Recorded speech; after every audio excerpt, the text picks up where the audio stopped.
ശിവായ. ഹര ഹര മഹാദേവ, ജയ ജയ ശിവശങ്കര. ഓം മമ ഗുരു മഹാദേവ ഉമാ മഹേശ്വരായ നമഃ.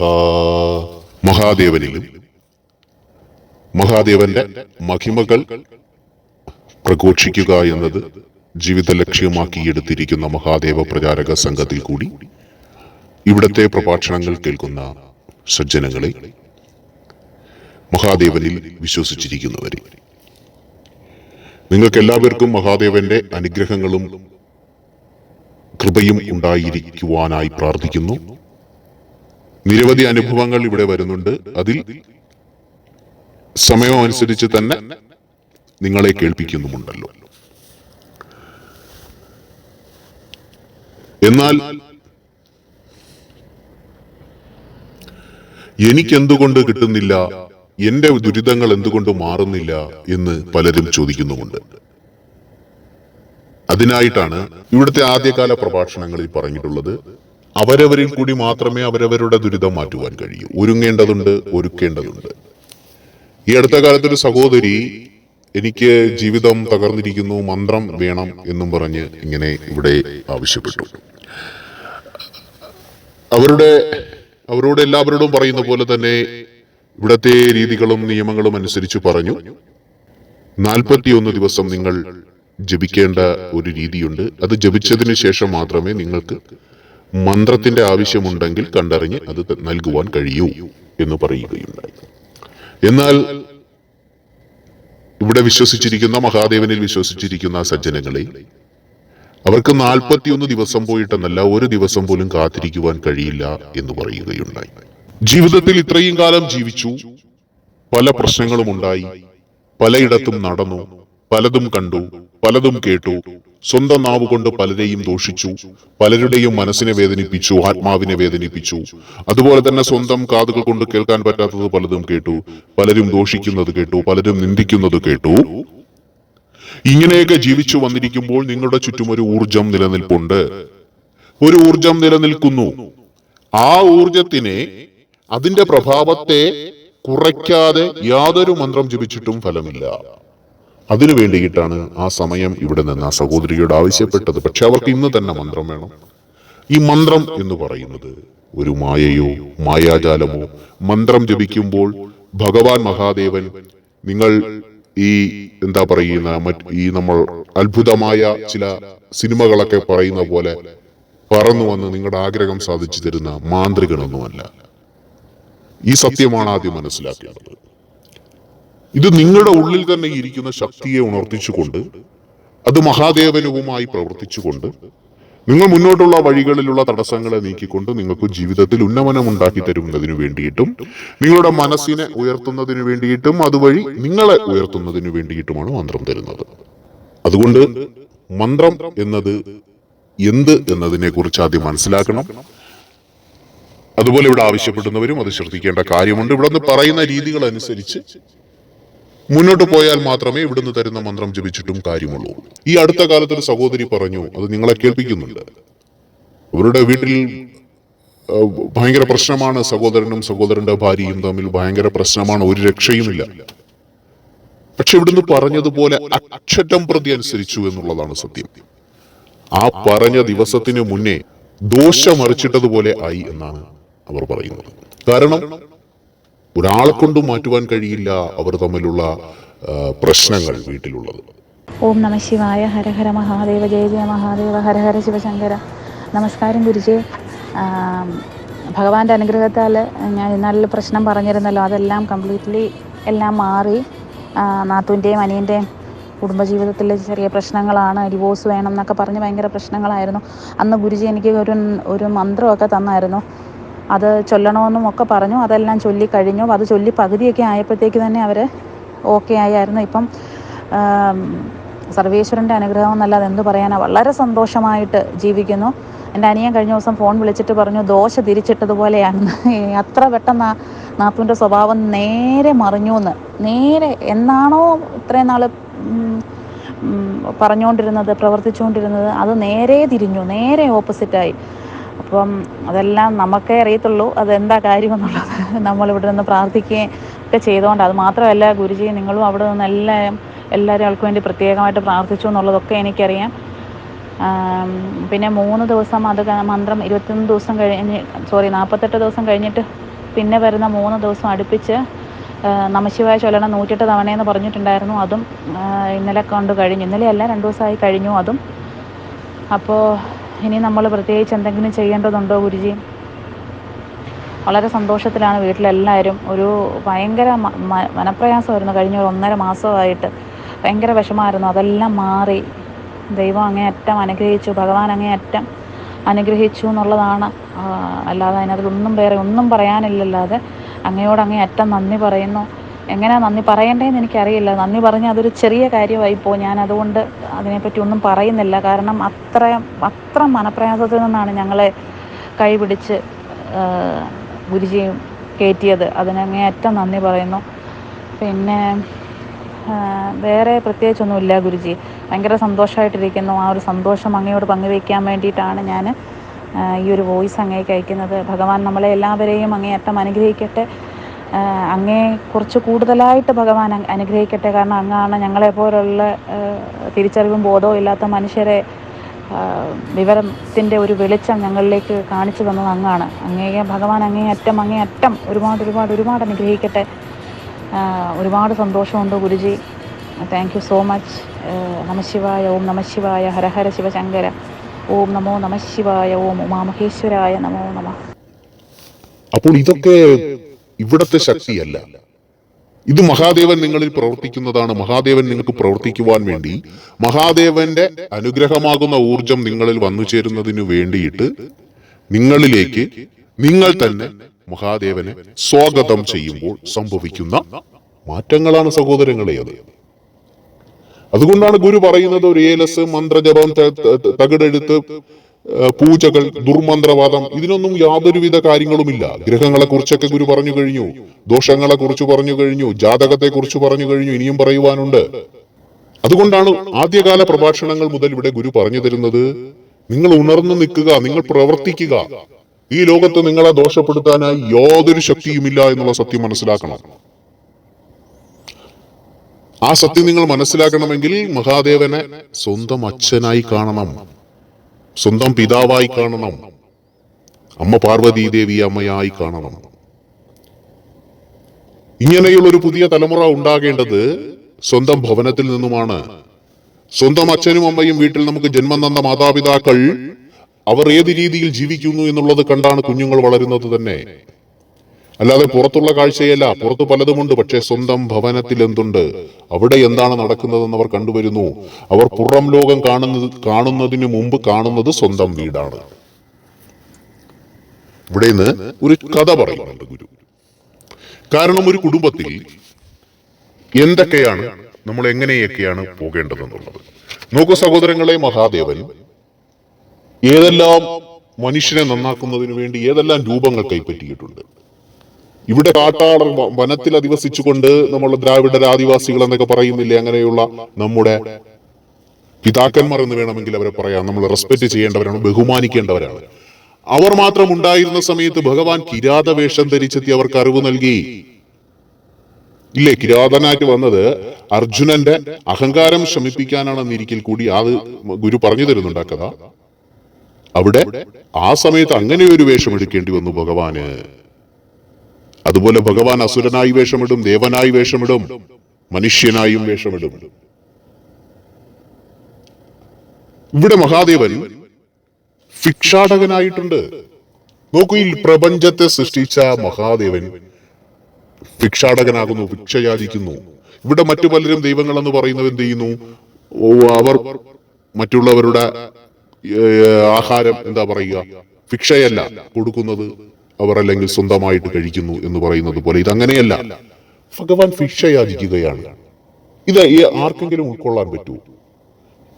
ഭിക്ഷാടകനായ ഒരു ദൈവമോ, ഭിക്ഷക്കാരനോ? എന്നാൽ പ്രിയമക്കളെ, ഭിക്ഷാടകനായ മഹാദേവനെ മനസ്സിലാക്കുന്നവന്റെ ഉള്ളിൽ മാത്രമാണ് മഹാദേവൻ വസിക്കുന്നത്. മഹാദേവൻ ചണ്ടാളനായിട്ടുണ്ട്.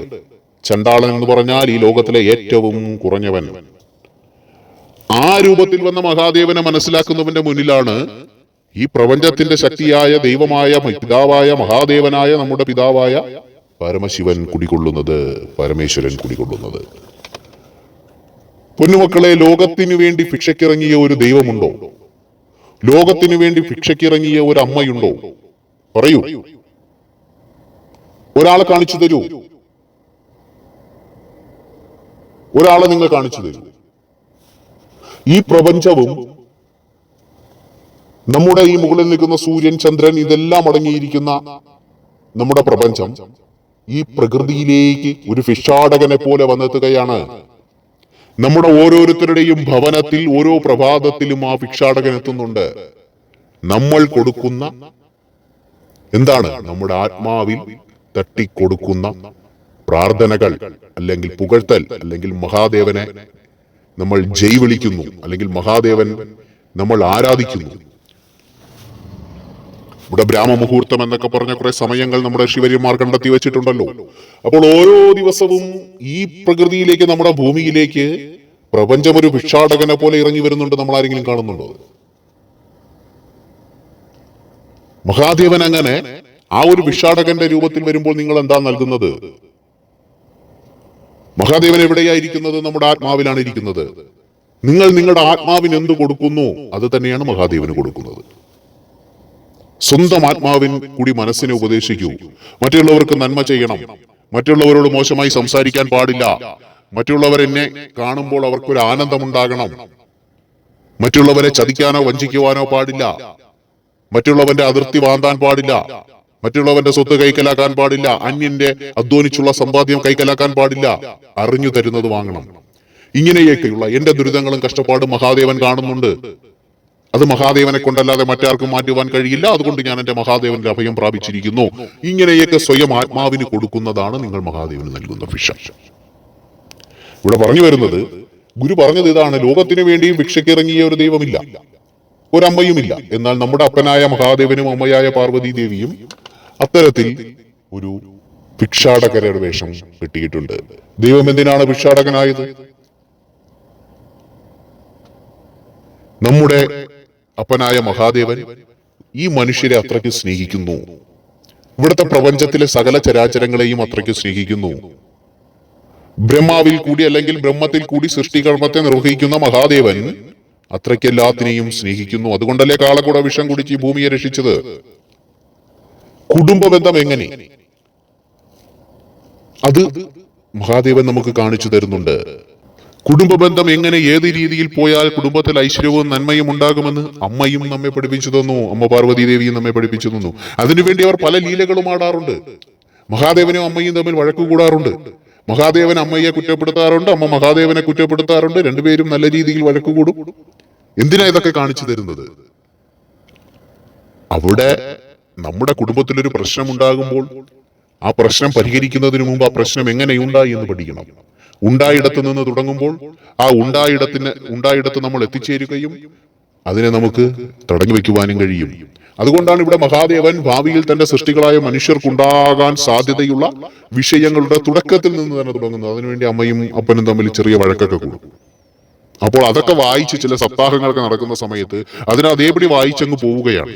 അതിന്റെ ഉള്ളിലേക്ക് ഇറങ്ങിച്ചെന്ന് ഇതെന്തിനാണ് മഹാദേവൻ ഇങ്ങനെ ഒരു ലീലയാടുന്നതെന്ന് പറഞ്ഞ് മനസ്സിലാക്കുന്നുമില്ല. പൊന്നുമക്കളെ, ഇവിടെ മഹാദേവനെ അപ്പനായിട്ടും അമ്മ പാർവതി ദേവിയെ അമ്മയായിട്ടും കണ്ട് മുന്നോട്ട് പോകുന്നവർ മുന്നും പിന്നും എന്താണെന്നല്ല നോക്കേണ്ടത്, ഇടം വലം എന്താണെന്നാണ് നോക്കേണ്ടത്. ഇടം വലം മഹാദേവനുണ്ട്. ഒരു വശത്ത് മഹാദേവനും ഒരു വശത്ത് അമ്മ പാർവതി ദേവിയും ഉണ്ടും. അങ്ങനെയെങ്കിൽ ഒരു കുടുംബത്തിലെ ഗ്രഹനാഥനും അങ്ങനെ തന്നെ മുന്നോട്ട് പോകണം. എന്റെ ഇടം വലം ആരാണുള്ളതെന്ന്, എന്റെ ഇടത്ത് ആരാണുള്ളത്? എന്റെ ഭാര്യയുണ്ട്. ഭാര്യ ചിന്തിക്കണം, എന്റെ വലത്ത് ആരുണ്ട്? എന്റെ ഭർത്താവുണ്ട്. അങ്ങനെ കുടുംബനാഥനും കുടുംബനാഥയും ഇങ്ങനെ ശ്രദ്ധിച്ചു പോകുമ്പോൾ, ഇങ്ങനെ ഒരുമയോടുകൂടി പോകുമ്പോൾ, ഇങ്ങനെ ഒരേ മനസ്സോടുകൂടി പോകുമ്പോൾ ഈ അർദ്ധനാരീശ്വരന്മാരായ അല്ലെങ്കിൽ അർദ്ധനാരീശ്വര സങ്കല്പം എങ്ങനെ നിങ്ങളുടെ ഭവനത്തിലെത്തും? ഭാര്യയും ഭർത്താവും ഒരേപോലെ പോകുന്നു. അപ്പോൾ അവിടെ എന്താ സംഭവിക്കുക? ഐശ്വര്യം വന്ന് നിങ്ങളെ നമിക്കും. സാക്ഷാൽ മഹാവിഷ്ണുവിന്റെ പ്രിയപത്നിയായ മഹാലക്ഷ്മി, അഷ്ടലക്ഷ്മികൾ എല്ലാവരും വന്ന് എന്ത് ചെയ്യും? നിങ്ങളുടെ കുടുംബത്തിൽ വണങ്ങും, നിങ്ങളുടെ കുടുംബത്തെ നമിക്കും. അപ്പോൾ ഐശ്വര്യം നിങ്ങളിലെത്തും. പിന്നെ ഒന്നിനും ഒരു കുറവും ഉണ്ടാവുകയുമില്ല. ഈ പറഞ്ഞ കാര്യങ്ങളൊക്കെ മനസ്സിലായിട്ടുണ്ടോ മക്കളെ നിങ്ങൾക്ക്? അതുകൊണ്ട് തന്നെ ഇവിടെ അത്തരത്തിലൊരു കഥ ഗുരു പറയുകയാണ്. അതുകൂടി കേൾക്കുമ്പോൾ നിങ്ങൾക്ക് മനസ്സിലാകും ഈ നാടകം അല്ലെങ്കിൽ ഈ ഒരു ലീല മഹാദേവനാടി നമ്മെ കാണിച്ചു തന്നത് എന്തിനാണ്. തുടക്കത്തിൽ തന്നെ ഗുരു പറയുന്നു, ഒരു ഭവനത്തിൽ ഭർത്താവിനുള്ള അതേ ഇത് തന്നെയാണ് ഭാര്യയ്ക്കുമുള്ളത്, ഭാര്യയ്ക്കുള്ളത് തന്നെയാണ് ഭർത്താവിനുമുള്ളത്. എന്തെന്ന് വെച്ചാൽ അധികാരമാണെങ്കിലും സമ്പത്ത് കൊണ്ടുവരുന്നതിലാണെങ്കിലും കുടുംബത്തിൽ ഐശ്വര്യം കൊണ്ടുവരുന്നതിലാണെങ്കിലും മക്കളെ പരിപാലിക്കുന്നതിലാണെങ്കിലും പട്ടിണി മാറ്റുന്നതിലാണെങ്കിലും ഭർത്താവ് രാവിലെ ജോലിക്ക് പോയിട്ട് തിരികെ വരുന്ന ആ സമ്പാദ്യം വാങ്ങി വെച്ച് അതിനെ സ്വരൂപിക്കുന്ന കൂട്ടത്തിലാണെങ്കിലും എല്ലാം ആണെങ്കിലും തന്നെ ഭാര്യ വീട്ടിലിരിക്കണമെന്നല്ല പറയുന്നത്. അവക്കും പോകാം, ജോലിക്കിറങ്ങാം, കുടുംബത്തിലേക്ക് സമ്പാദ്യം കൊണ്ടുവരാം, അങ്ങനെ നല്ലൊരു അന്തരീക്ഷം ഉണ്ടാക്കാം. നമുക്ക് ആ കഥയിലേക്ക് നോക്കാം. ഈ ഒരു കഥയിൽ കൂടി അമ്മ പാർവതി ദേവിയെ അർദ്ധനാരീശ്വരി, അന്നപൂർണേശ്വരി, നിത്യ ആഹാര ദേവത എന്നീ പേരുകളിലുമാണ് അറിയപ്പെട്ടു തുടങ്ങിയത്. ഈ ഒരു ശിവപുരാണത്തിൽ ഈ ഒരു കഥ നമ്മൾ വായിക്കുമ്പോൾ ഈ ഒരു അവതാരത്തിന് ശേഷം അമ്മയെ അറിയപ്പെടുന്ന അങ്ങനെയാണ്. എന്തുകൂടെ നിത്യാഹാരം, ഒരിക്കലും നമുക്ക് ആഹാരത്തിന് ബുദ്ധിമുട്ട് വരുത്താതിരിക്കുന്ന നിത്യാഹാര ദേവത. അതുപോലെ തന്നെ അന്നപൂർണേശ്വരി നമുക്ക് അന്നം തരുന്നു. നമ്മൾ വിശന്നിരിക്കേണ്ട സാഹചര്യം ഉണ്ടാകില്ല. ഈ ഒരു കഥ നിങ്ങൾ കേൾക്കണം. നിങ്ങളുടെ കുടുംബത്തിൽ പട്ടിണിയോ പ്രശ്നങ്ങളോ ദാരിദ്ര്യമോ ദുഃഖമോ ദുരിതമോ ഒക്കെ ഉണ്ടെങ്കിൽ ഈ ഒരു കഥ കേൾക്കുമ്പോൾ തന്നെ നിങ്ങളുടെ മനസ്സുയർന്ന് പ്രവർത്തിച്ച് മഹാദേവന്റെ ഐശ്വര്യമുണ്ടായി അതൊക്കെ തന്നെ മാറ്റപ്പെടും. മക്കളെ നോക്കൂ, ശിവൻ ഒരു വിഷാന്തിയാണല്ലോ. ദിവസവും രാവിലെ ഭഗവാൻ എന്താ ചെയ്യുന്നത്? രാവിലെ ഭിക്ഷാപാത്രവുമേന്തി ഭിക്ഷാടനത്തിന് ഇറങ്ങും. ഇതാണ് ഗുരു ആദ്യമേ പറഞ്ഞത്. പ്രപഞ്ചം അതിരാവിലെ നിങ്ങളുടെ ഭവനത്തിലെത്തുന്നു, നിങ്ങളുടെ ആത്മാവിനോട് ചോദിക്കുന്നു, എന്തുണ്ട് ഇന്നെന്താണ്, എനിക്കിന്ന് തരുന്നത് എന്താണ്? നിങ്ങൾ അന്യന്റെ കുറ്റവും പറഞ്ഞ് തലേ ദിവസം കണ്ട സീരിയലിന്റെ കഥയും ഓർമ്മിച്ചുകൊണ്ട് നിങ്ങൾ നിങ്ങളുടെ മക്കളെ കുറിച്ചൊക്കെ ആദിയോടുകൂടി ചിന്തിച്ചുകൊണ്ടും നിങ്ങൾ നിങ്ങളുടെ അയൽക്കാരനെ നിന്ദിച്ചുകൊണ്ടുമൊക്കെ ഓരോ പ്രഭാതവും ആരംഭിക്കുമ്പോൾ ആ ഭിക്ഷ ഭഗവാൻ സ്വീകരിക്കില്ല. നിങ്ങളുടെ ആത്മാവിലും നിങ്ങളുടെ മനസ്സിലും നിങ്ങളുടെ നന്മകളും നല്ലതും ദാനങ്ങളെക്കുറിച്ചും പുണ്യത്തെക്കുറിച്ചുമൊക്കെ നിങ്ങളുടെ കഴിവിനനുസരിച്ച് ചിന്തിക്കുമ്പോൾ ഭഗവാൻ ആ ഭിക്ഷ സ്വീകരിക്കും. അങ്ങനെ ഈ കഥ ആ രീതിയിൽ തന്നെ നിങ്ങൾ കാണണം. അല്ല ശിവൻ ഭിക്ഷയ്ക്ക് ഇറങ്ങി എന്ന് അല്ല സങ്കല്പിക്കേണ്ടത്. നിങ്ങളുടെ ഭവനത്തിൽ എല്ലാ ദിവസവും ഭഗവാന്റെ ദൃശ്യരൂപം എത്തുന്നുണ്ട്, പ്രപഞ്ചത്തിന്റെ പ്രകാശമായിട്ട്. അങ്ങനെ ഭഗവാൻ ദിവസവും രാവിലെ ഭിക്ഷാപാത്രവുമേന്തി ഭിക്ഷാടനത്തിന് ഇറങ്ങും. ഭിക്ഷയാചിച്ചു കിട്ടുന്ന ആ ഒരു വക കൊണ്ടാണ് ഭഗവാൻ കുടുംബം പോറ്റിയിരുന്നത്. നോക്കൂ, എന്ത് വളരെ ലളിതമായ പറഞ്ഞിരിക്കുന്നത്. ഭിക്ഷ യാചിച്ച് കിട്ടുന്ന ആ ഒരു വക കൊണ്ടാണ് ഭഗവാൻ കുടുംബം പോറ്റിയിരുന്നത്. എന്തിനാണ് ഇങ്ങനെ പറയുന്നത്? ഈ ലോകത്തിന്റെ തന്നെ അധിപന് ഭിക്ഷ യാചിച്ചിറങ്ങേണ്ട കാര്യമുണ്ടോ? ഇല്ല. അപ്പോൾ ഭഗവാനെ നിന്ദിക്കാറുണ്ട് പലരും. നിന്റെ ഭഗവാൻ ഭിക്ഷാടകനല്ലേ, നിന്റെ ഭഗവാൻ തെണ്ടിയല്ലേ ജീവിക്കുന്നത്? ഈ ലോകത്തിന്റെ ശക്തി അങ്ങനെ ദൈവമെന്ന് പറയുന്ന ആൾ തെണ്ടി ജീവിക്കുമോ എന്നൊക്കെ ചോദിക്കുന്നവന്റെ മുന്നിൽ ഇങ്ങനെ ഈ കഥ കേട്ട് കഴിയുമ്പോൾ നിങ്ങൾക്ക് മറുപടി ഉണ്ടാകും. അതെ, എന്റെ ദൈവം ഭിക്ഷ യാചിക്കുന്നവനാണ്, എന്നോടും നിന്നോടും യാചിക്കുന്നുണ്ട്. നിന്റെ ആത്മാവെന്ന ഭിക്ഷ അത് ചോദിച്ചെല്ലാ ദിവസവും വരുന്നുണ്ട്. ഇവിടെ ഈ ഭിക്ഷ എന്നതുകൊണ്ട് ഉദ്ദേശിക്കുന്നത് ഇന്ന് ഈ ലോകത്ത് എല്ലാ മനുഷ്യരും ഭിക്ഷയെടുത്തല്ലേ ജീവിക്കുന്നത്? പറയൂ, ഭിക്ഷ എന്ന് പറഞ്ഞാൽ എന്താണ്? ഒരാൾ മറ്റൊരാൾക്ക് സന്തോഷപൂർവ്വം കൊടുക്കുന്നതാണ് ഭിക്ഷ എന്ന് പറയുന്നത്, അല്ലേ? ഭഗവാൻ ജോലി എടുക്കുന്നു എന്നാ പറയുന്നത്. രാവിലെ എണീറ്റ് പോയി നടന്ന് ഓരോ ഭവനത്തിലും കയറി ഭിക്ഷയെടുക്കുന്നു എന്ന് പറയുന്നത്. നോക്കൂ, ഇന്നിവിടെ ഇരിക്കുന്ന ഏറ്റവും മഹോന്നതയിലിരിക്കുന്ന നമ്മുടെ കോടതി മുതലാണെങ്കിലും അതിനിപ്പുറത്ത് പ്രസിഡന്റ് ആണെങ്കിലും പ്രധാനമന്ത്രി ആണെങ്കിലും ആരാണെങ്കിലും ഈ ലോകത്തോട് ഭിക്ഷയെടുത്താണ് ജീവിക്കുന്നത്. ഇവിടെ വെറുതെ ഇരുന്ന് ആരും ജീവിക്കുന്നില്ല. ഉണ്ടോ? ചുമ്മാതിരുന്ന് ആരെങ്കിലും ജീവിക്കുന്നുണ്ടോ? കൃഷി ചെയ്തോ അല്ലെങ്കിൽ എന്തെങ്കിലും ഒരു പ്രവൃത്തി ചെയ്തല്ലേ ജീവിക്കുന്നത്. അത് ഈ പ്രകൃതിയോട് ഭിക്ഷ ചോദിക്കുന്നത് പോലെയാണ്. അല്ലെങ്കിൽ ഒരു ഓഫീസിൽ ജോലിക്ക് പോകുന്ന ഒരു വ്യക്തിക്ക് ആരാ ശമ്പളം കൊടുക്കുന്നത്? ആ ഓഫീസിലെ ബോസാണ്. ഓഫീസിലെ ബോസ് വെറുതെ ഇരിക്കുന്നുണ്ടോ? ഓഫീസിലെ ബോസ് ആരോട് ചോദിക്കുന്നു? ഇവിടുത്തെ സർക്കാർ, ഇവിടുത്തെ ഗവൺമെന്റിനോട് ചോദിക്കുന്നു. ഇവിടുത്തെ റിസർവ് ബാങ്കിനോട് ചോദിക്കും. റിസർവ് ബാങ്ക് അത് കൊടുക്കണമെങ്കിൽ അയാളും ജോലി എടുക്കണം. ബാങ്കിനത് എവിടെ നിന്ന് കിട്ടുന്നു? നമ്മുടെ പ്രകൃതിയുടെ ആ ഒരു സ്വർണത്തിന്റെ മൂല്യം അനുസരിച്ച് കിട്ടുന്നു, നമ്മൾ ശേഖരിക്കുന്നതനുസരിച്ച് കിട്ടുന്നു. ഇങ്ങനെ ഒരുപാടുണ്ട് മക്കളെ. അപ്പോൾ അതുകൊണ്ട് ഇവിടെ ഒരു വീട്ടില് ഒരാൾ വെറുതെ ഇരുന്നാൽ അവിടെ ഒന്നും വരത്തില്ല. അപ്പോൾ അതുകൊണ്ട് ഭഗവാനോട് ഭിക്ഷ കൊണ്ട് ഉദ്ദേശിക്കുന്നത് അവന്റെ ജോലി ഭംഗിയായിട്ട് ചെയ്യണം എന്നുള്ളതാണ്. അത് ഒരാൾ ഒറ്റയ്ക്ക് ചെയ്താൽ നടക്കത്തുമില്ല. മറ്റ് ഭാഗം കൂടി കേൾക്കുമ്പോൾ നിങ്ങൾക്ക് അത് കുറച്ചുകൂടി വ്യക്തമായിട്ട് മനസ്സിലാവും. അങ്ങനെ ഒരിക്കൽ ശിവൻ ഭിക്ഷയൊക്കെ യാചിച്ചു കൊണ്ടുവന്നു, വീട്ടിൽ വെച്ചു. ഇനി കുറച്ചുനേരം ഇരിക്കാലോ എന്നൊക്കെ പറഞ്ഞിരുന്നപ്പോ അവിടെ കാർത്തികയുടെ വാഹനമായ മയിലും ഗണപതിയുടെ വാഹനമായ എലിയും കൂടി എന്ത് ചെയ്തു, ഇതിനെ അങ്ങ് മോഷ്ടിച്ചു തിന്നു. കഥയാണേ അരൂപത്തിൽ കാണാം. അല്ലാതെ മയിലും ഈ പറഞ്ഞ എലിയും വന്നിട്ട് ഭഗവാൻ ഫിഷ യാചിച്ചു പോയെന്നോ ഇവർ വന്നിട്ട് അത് മോഷ്ടിച്ചു തിന്നോ എന്നുള്ളതല്ല. ഈ മയിൽ എന്ന് പറയുന്നത് അറിയാലോ, കാർത്തികേയൻ ലോകം ചുറ്റാൻ വേണ്ടി കൊണ്ടു നടന്നൊരു പക്ഷിയാണ്. ഈ എലി എന്ന് പറയുന്നത്, മൂഷികൻ എന്ന് പറയുന്നത് സകല പ്രതിബന്ധങ്ങളെയും നീക്കുന്നവനാണ്. മനസ്സിലായല്ലോ? അപ്പോൾ ഇവിടെ ഈ പറയുന്നതിന്റെ അർത്ഥം, നമ്മൾ എത്രയൊക്കെ ലോകം ചുറ്റി വന്ന് സമ്പാദ്യം കുറിച്ച് കൊണ്ടുവന്നാലും, നമ്മൾ എത്രയൊക്കെ പ്രതിബന്ധങ്ങളെ തടസ്സം ചെയ്ത് കൊണ്ടുവന്നാലും അതിലും ഒരു പ്രതിബന്ധങ്ങൾ ഉണ്ടാവാം, അതിലും ഒരു തടസ്സങ്ങൾ വന്നു ചേരാം, അതിലും ഒരു ഇല്ലായ്മ വന്നു ചേരാം എന്നതുകൊണ്ടാണ് ഇവിടെ അത് ഉദ്ദേശിക്കുന്നത്. അതിനാൽ അന്ന് കുടുംബത്തിന് പട്ടിണി കിടക്കേണ്ടി വന്നു. ദുഃഖിതനായ ശിവൻ ഇങ്ങനെ കൈയും കൊടുത്തിരിക്കുകയാണ്. പാർവതിയാകട്ടെ കുട്ടികൾക്കൊന്നും കൊടുക്കാനില്ലല്ലോ എന്നോർത്ത് അകത്ത് ദുഃഖിച്ചിരുന്നു. ആ സമയത്താണ് നാരദന്റെ വരവ്. നമ്മുടെ നാരദമുനിക്ക് ആ രംഗം കണ്ട് ചിരി വന്നു. ആ സന്ദർഭം ശരിക്കും മുതലെടുത്തു. നാരദൻ നേരെ ശിവന്റെ സമീപം ചെന്നു. ശിവൻ നാരദനോട് നടന്ന സംഭവം മുഴുവൻ ഇങ്ങനെ പറഞ്ഞു. ഇങ്ങനെയൊക്കെ സംഭവിച്ചത് അങ്ങയുടെ കുറ്റം കൊണ്ടൊന്നുമല്ല. ഭർത്താവിനും കുഞ്ഞുങ്ങൾക്കും പട്ടിണി കിടക്കേണ്ടി വരുന്നത് ഭാര്യയുടെ ദോഷം കൊണ്ട് മാത്രമാണ്. നാരദൻ പറഞ്ഞു കൊടുക്കുകയാണ്. മനസ്സിലായല്ലോ? അപ്പൊ നാരദനെ കൊണ്ട് ഇങ്ങനെ പറയിപ്പിക്കുന്നത് എന്തിനാണ്? ശിവനെയും അമ്മയെയും തമ്മിൽ വഴക്ക് കൂടിക്കുവാനല്ല, ഭാര്യമാരും കൂടി അതൊരു അറിവായിട്ട് മനസ്സിലാക്കുന്നതിന് വേണ്ടിയിട്ടാണ്. ഇങ്ങനെയൊക്കെ സംഭവിച്ചത് അങ്ങയുടെ കുറ്റം കൊണ്ടൊന്നുമല്ല. ഭർത്താവിനും കുഞ്ഞുങ്ങൾക്കും പട്ടിണി കിടക്കേണ്ടി വരുന്നത് ഭാര്യയുടെ ദോഷം കൊണ്ട് മാത്രമാണ്, ഭാര്യയുടെ ദോഷം കൊണ്ടുകൂടിയാണ്. കണ്ടില്ലേ, വൈകുണ്ഠത്തിൽ മഹാലക്ഷ്മി എത്ര സുഭിക്ഷമായിട്ടാണ് കഴിയുന്നത്? അത് ലക്ഷ്മി ദേവിയുടെ ഐശ്വര്യം കൊണ്ട് മാത്രമാണ്. പറയുന്ന കേട്ടല്ലോ. നാരദൻ പറഞ്ഞതെല്ലാം ശിവൻ നിശബ്ദനായി കേട്ടുന്നു.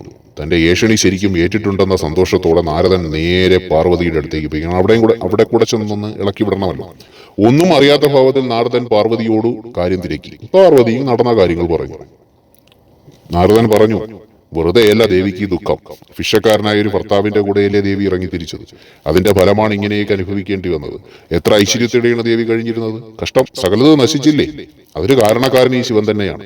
ഇനിയും ശിവന്റെ കൂടെ താമസിച്ചാൽ പാർവതിക്കും പ്രശ്നങ്ങളൊക്കെ വരും, കുട്ടികൾക്കും പട്ടിണി കിടന്ന് കഷ്ടപ്പെടേണ്ടി വരും. അക്കാര്യത്തിൽ സംശയമൊന്നുമില്ല എന്ന് പാർവതിയോട് പറഞ്ഞിട്ട് നാരദൻ അവിടെ നിന്നും ഇറങ്ങി തിരിച്ചു. അപ്പൊ പെണ്ണിന്റെ മനസ്സല്ലേ പെട്ടെന്ന് അങ്ങ് ഇളകിപ്പോകും. നമ്മള് സാധാരണ ഒരു സ്ത്രീയുടെ അടുത്ത്, തകർന്നിരിക്കുന്ന ഒരു സ്ത്രീയുടെ അടുത്ത് പോയി ഇങ്ങനെയൊക്കെ പറഞ്ഞാൽ ഇളകും. അപ്പൊ ഇവിടെ നമ്മൾ എത്ര കുടുംബത്തിൽ അധ്വാനിക്കുന്ന ഒരു പുരുഷനുണ്ടെങ്കിലും അയാൾക്ക് ചില കഷ്ടപ്പാടോ തട്ടുകേടുകളോ ഒക്കെ സംഭവിക്കാം. നമ്മളത് മുൻകൂട്ടി കണ്ടുകൊണ്ട് ഭാര്യ എന്ത് ചെയ്യണം? കല്യാണം കഴിഞ്ഞ് വരുന്ന പെൺകുട്ടികൾ അല്ലെങ്കിൽ പുതിയ തലമുറ ശ്രദ്ധിക്കേണ്ടത്, അല്ലെങ്കിൽ പഴയ തലമുറയെ പോലെ വീട്ടിൽ ഒതുങ്ങി കൂടരുത്. എന്ത് ചെയ്യണം? ഏത് സമയവും എന്റെ ഭർത്താവിന് എന്തെങ്കിലും ഒരു തട്ടുകേടോ ബുദ്ധിമുട്ടോ സംഭവിച്ചാൽ അവിടെ അത് എന്നെ എന്റെ മക്കളെയും ബാധിക്കാത്ത രീതിയിൽ ഞാനും ഒന്ന് സമ്പാദിക്കണം, ഈ ഒരു ചിന്ത ഉണ്ടാകണം. ഞാനും ഒരു വരുമാനം കണ്ടെത്തണം. അങ്ങനെ ഒരു ചിന്ത എല്ലാ പെൺകുട്ടികളുടെ മനസ്സിലും വേണം. അപ്പോൾ ഈ നാരദൻ പറഞ്ഞത് കേട്ടിട്ട് ദുഃഖം കലശലായ അമ്മ പാർവതി ദേവി എന്ത് ചെയ്തു? തന്റെ മക്കളെയും പിടിച്ചുകൊണ്ട് വീട്ടിലോട്ട് പോയി. ഇതല്ലേ ഇപ്പൊ നടക്കുന്നത്? തന്റെ ഗണപതി പറഞ്ഞു, ഇറങ്ങുവാ ഗണപതി, ഇറങ്ങിക്കോ, കാർത്തികേയ നീ വാ, നമുക്ക് പോകാം, അച്ഛൻ ഇവിടെ നിന്നാ നമ്മളെ പട്ടിണിക്കിടും എന്നൊക്കെ പറഞ്ഞ് ഇറങ്ങിപ്പോയി. മനസ്സിലായില്ല? ഇതാ ഈ ഒരു ആണ് ഒരുത്തൻ വീട്ടിലുണ്ട്. അവനെന്തെങ്കിലും ജോലി കുറവോ അവന്റെ വരുമാനം കുറവോ എന്തെങ്കിലും കണ്ടു കഴിഞ്ഞാൽ ചില പെണ്ണുങ്ങളുണ്ട് അപ്പൊ തന്നെ മക്കളെയും പിടിച്ചുകൊണ്ട് ഇറങ്ങി പോകും. ഭഗവാൻ ഇത് സ്വന്തം കുടുംബത്തിൽ കൂടി നമുക്ക് കാണിച്ചു തരിക, നമ്മെ പഠിപ്പിക്കുകയാണ് മക്കളെ. പക്ഷെ അമ്മ കുഞ്ഞുങ്ങളെയും വിളിച്ചുകൊണ്ട് തന്റെ പിതാവായ ഹിമവാന്റെ അടുത്തേക്ക് പോകുമെന്ന് നാരദനും വിചാരിച്ചില്ല. പ്രകൃതി മുഴുവൻ ഹിമവാനിലേക്ക് ചുരുങ്ങിയാൽ തീർന്നില്ലേ, ലോകമുണ്ടോ? അങ്ങനെ നാരദൻ പാർവതി ദേവിയെ പുറകെ നടന്ന് തിരിച്ചു വിളിച്ചു, സാന്ത്വന വാക്കുകളൊക്കെ പറഞ്ഞ്. എന്നിട്ട് ഒരു കാര്യം നാരദ മുനി പറയുകയാണ്, മേലിൽ കുടുംബത്തിൽ പട്ടിണി ഉണ്ടാകാതിരിക്കാനുള്ള മാർഗം ഞാൻ പറഞ്ഞു തരാം, ശ്രദ്ധിച്ച് കേൾക്കണം എന്ന് പറഞ്ഞു. ഇത് ഈ നമ്മുടെ വീട്ടിലെ എല്ലാ സ്ത്രീകളും കേട്ടാൽ, ആരോഗ്യമുള്ള സ്ത്രീകളൊക്കെ കേട്ടാൽ നന്നായിരിക്കും. ദിവസവും രാവിലെ എഴുന്നേൽക്കണം, അതും ഭർത്താവ് ഉണരുന്നതിന് മുമ്പായിരിക്കും. ശിവൻ പതിവായി പോകാറുള്ള എല്ലാ വീടുകളിലും പോയി ഭിക്ഷ എടുക്കണം. ശിവൻ ഉണരുന്നതിന് മുമ്പ് മടങ്ങിപ്പോരുകയും വേണം. അതോടെ ദാരിദ്ര്യ ദുഃഖം വിട്ടുമാറും. പാർവതി നാരദന്റെ നിർദ്ദേശപ്രകാരം അങ്ങനെ ചെയ്തു. അങ്ങനെ മഹേശ്വരൻ പതിവ് പോലെ ഉണർന്നെഴുന്നേറ്റ് ഭിക്ഷാപാത്രമെടുത്ത് ഇറങ്ങി. അപ്പോൾ നിർഭാഗ്യം എന്നല്ലാതെ എന്ത് പറയാൻ, ഒരിടത്തു നിന്നും ഒന്നും കിട്ടുന്നില്ല ഭഗവാൻ. അന്ന് ഭഗവാൻ ഒന്നും ആരും കൊടുക്കുന്നില്ല. അപ്പൊ നിരാശനായി മടങ്ങിയെത്തിയ ഭർത്താവിനെ കണ്ട് പാർവതി വളരെ സന്തോഷത്തോടെ അമ്മ തുള്ളിച്ചാടിയിട്ട് പറഞ്ഞു, എന്നിട്ട് നിന്ന് സ്വീകരിച്ചിട്ട് പറഞ്ഞു, ഇതാ മൃഷ്ടാന ഭോജനം ഇവിടെ തയ്യാറായിരിക്കുന്നു, അങ്ങേക്ക് വന്ന് കഴിക്കാം. ശിവൻ നോക്കിയപ്പോൾ ശരിയാ, മഹാദേവൻ നോക്കിയപ്പോൾ അവിടത്തെ മിഷ്ടാന ഭോജനം അമ്മ തയ്യാറാക്കി വെച്ചിരിക്കുക. സംതൃപ്തനായ ശിവൻ സന്തോഷത്തോടെ മതി പറഞ്ഞെന്ത് ചെയ്തു, ഭോജനമൊന്നും കഴിച്ചില്ല. അമ്മ പാർവതിയെ ഗാഢമായി ഇങ്ങനെ ആലിംഗനം ചെയ്തു. ആ ആലിംഗനത്തിൽ ബന്ധരായ ആ രണ്ടു ശരീരങ്ങൾ ഒന്നായി അങ്ങ് തീർന്നു. ഒന്നായി തീരുകയും അങ്ങനെ പകുതി ശിവനും പകുതി പാർവതിയും ഉണ്ടായി. അന്നു മുതൽക്ക് പാർവതിക്ക് അർദ്ധനാരീശ്വരി, അന്നപൂർണേശ്വരി എന്നീ പേരുകൾ ഉണ്ടായി. ഇത് ഇത്രയേ ഉള്ളൂ. ഇതിനകത്ത് പറഞ്ഞിരിക്കുന്ന സാരം എന്താന്ന് പറഞ്ഞു കഴിഞ്ഞാൽ, മക്കളെ, എല്ലാ ദിവസവും മഹാദേവൻ ഭിക്ഷയ്ക്ക് വരുന്നുണ്ടെന്ന് ഗുരു ആദ്യം പറഞ്ഞല്ലോ. എന്നാൽ മഹാദേവന് മുമ്പ് ഒരാൾ വരുന്നുണ്ട്. അതാണ് ബ്രാഹ്മ മുഹൂർത്തം എന്ന കാര്യം നമ്മൾ മനസ്സിലാക്കണം. രാവിലെയാണ് 5-6 മണി വരെയുള്ള സമയം. 3 മണി മുതൽ 6 മണി വരെയുള്ള സമയത്തെയാണ് അത് പറയുന്നത്. അപ്പൊ രാവിലെ 3 മണി മുതൽ 6 മണിക്ക് വരെയുള്ള ഏതെങ്കിലും സമയം ഒരു 10 മിനിറ്റ് നേരം നിങ്ങൾ ഇപ്പൊ ആ പ്രകൃതി ഇങ്ങനെ വരുമ്പോൾ ആ ഒരു സുഖം നിങ്ങൾ അനുഭവിച്ചറിയണം. ആ 6 മണിക്ക് മുൻപ് എഴുന്നേൽക്കുമ്പോഴേ അത് അറിയാൻ പറ്റൂ. ആ ഒരു സമയത്ത് പ്രാർത്ഥിച്ച് ആ ഒരു സമയത്ത് നിങ്ങൾ ഇരിക്കുമ്പോൾ അവിടെ ആ പ്രകൃതി ആദ്യം എത്തുകയാണ് ഭിക്ഷയ്ക്ക് വേണ്ടിയിട്ട്. പിന്നീട് എന്ത് ചെയ്തു? ആദ്യം എങ്ങനെയാ സംഭവിച്ചിരുന്നത്? ആദ്യം മഹാദേവനാണ് വന്നുകൊണ്ടിരുന്നത്. പക്ഷെ പ്രകൃതി വന്നതിന് ശേഷം എന്ത് ചെയ്തു? അമ്മ വന്നതിന് ശേഷം മഹാദേവന് അത് കിട്ടാതെയായി. എന്നാൽ മഹാദേവൻ അവിടെ ചെന്നപ്പോൾ പ്രകൃതി പ്രപഞ്ചത്തിന് വേണ്ട എല്ലാം സമൃദ്ധമായിട്ട് ഒരുക്കി വെച്ചിരിക്കുകയാണ്. നമ്മൾ അപ്പോൾ ആർക്കാ ഭിക്ഷ കൊടുക്കേണ്ട മക്കളെ? ഈ പ്രകൃതി ദേവിയെ നമ്മൾ വസിക്കുന്ന നമ്മുടെ പ്രദേശത്ത്, നിങ്ങളുടെ വീടിന്റെ ചുറ്റുപാടുമെങ്കിലും നിങ്ങൾ പ്രകൃതിക്ക് അനുയോജ്യമാവിധം സംരക്ഷിക്കണം. നിങ്ങൾ താമസിക്കുന്നതിന്റെ ചുറ്റുപാടും, അത് നിങ്ങളുടെ ഭവനത്തിൽ, അപ്പോൾ അതൊരു പ്രകൃതിയുടെ വാസസ്ഥലമാകും, മഹാദേവന്റെ വാസസ്ഥലമാകും. നിങ്ങളുടെ മതിൽ കടന്നോ ഗേറ്റ് കടന്നോ വരുന്ന ഒരു വ്യക്തി, നിങ്ങൾ ആശ്രയിച്ചു വരുന്ന ഒരു വ്യക്തി, നിങ്ങൾക്ക് അയാളെ പിടിച്ച് അവിടെ താമസിപ്പിക്കാനൊന്നും പറ്റത്തില്ല. അത് അങ്ങനെ ഗുരു പറയുന്നുമില്ല. പക്ഷെ അയാൾ ദുഃഖത്തോടുകൂടി ഇറങ്ങി പോകരുത്. അയാൾക്ക് ആവശ്യമുള്ളത് എല്ലാം നമുക്ക് കൊടുക്കാൻ കഴിയില്ല. പക്ഷെ എന്തെങ്കിലുമൊക്കെ കൊടുത്ത് അയാളെ സന്തോഷവാനാക്കി നിങ്ങളുടെ നിങ്ങളുടെ അതിർത്തി കടത്തി വിടുക. അതാണ് ചെയ്യേണ്ടത്. അല്ലെങ്കിൽ നിങ്ങളുടെ ഭവനത്തിലേക്ക് വന്ന് കയറുന്ന ഒരാൾ, അത് സതുദ്ദേശത്തോടു കൂടി അയാൾ ഭിക്ഷാടകനായി വരുമ്പോൾ, അല്ലെങ്കിൽ എന്തെങ്കിലും ആവശ്യത്തിന് വരുന്നയാൾ, അയാളുടെ പാദത്തിൽ നിങ്ങളുടെ ഭൂമിയിലെ നിങ്ങളുടെ പ്രദേശത്തെ മണ്ണ് പറ്റിയാൽ ആ മണ്ണ് കൊണ്ട് അയാൾ പോകുന്നത്, അതിലൊരു ഊർജ്ജമുണ്ട്. അപ്പൊ നിങ്ങൾ എന്തെങ്കിലും നൽകി വിടണം. ആരെ ആട്ടിപ്പായിക്കരുത്.